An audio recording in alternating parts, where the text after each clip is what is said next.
lawyers, and we 90 have legislative counsels. So I can send, or Jim can send down to the lawyers and ask them to draft an amendment. And of course, again, 8 to 28 page difference. You don't want the amendment out on the street until you'll see that it actually is the amendment you asked for, right? And so he asked for amendment, Fred asked for amendment, I asked for amendment. Now you got 3 amendments in motion. You don't know what they are. They might send me up an amendment, and I look at it and say, you know, English obviously is not your first language down there. I have to go back downstairs, and I end up with 3 amendments for the same concept. It takes 3 times for me to finally get the amendment for what I asked for, right? And I'm telling you, simple things are even worse. And so now I got 3 amendments. He's got 2. Fred's got 4, just trying to get the simple change done. And of course, and then you're saying, and then these numbers come out. That, well, this is the -4, and this is the -12, and this is better. Then you got 90 moving parts because you got 90 members. Then you got the executive branch. Do what they can do. And then you got the committee. Because the committee can ask for amendments too. It often does. And so then that's why you get all these things that are coming.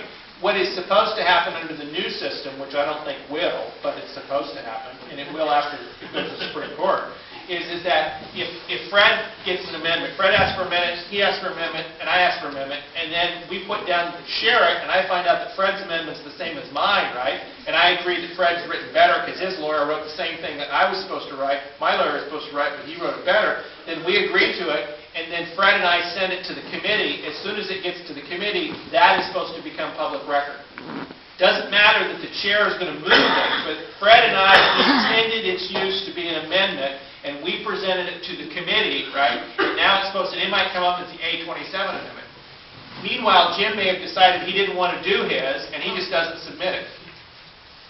Because once Fred and I would agree between the 2 of us, because we're both members hypothetically here, right? And we both have legal counsel, we have attorney-client privileges. Once we decided to use it and send it to the committee, it's no longer covered by attorney-client privileges, and it is a public record.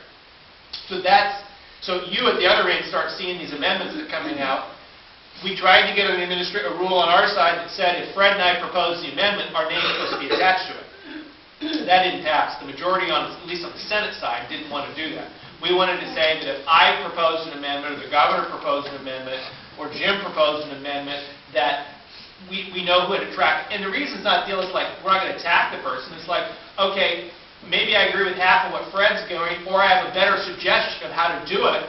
If you don't know who the person who put the amendment out is, you can't very well go talk to him and say, hey, have you thought about this? Or have you thought about adding this or taking this away? And so that's still in jeopardy. But that's the problem with the amendment process. There are still committee chairs that expressed it this last week that don't want any amendments released to the public unless they plan on moving the bill. That's not open.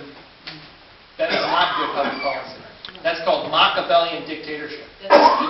Well, the other question about that then is, so we're getting this information on the internet with OLIS that's supposed to be up to date to the minute, and then we come into the meeting preparing to testify, and there's these amendments that change what we thought we were even going to talk about. But that will be paperwork that they get and will be there for the meeting? Yes. The commitment by the presiding officer in our chamber with the Secretary of the Senate and with committee services is if a senator is proposing or someone is proposing an amendment after the electronic cutoff, paper copies will be provided to the public when it is presented. Okay. That is their commitment. It takes 16 votes to enforce that commitment, and I can only muster 14, but that is their commitment. Okay.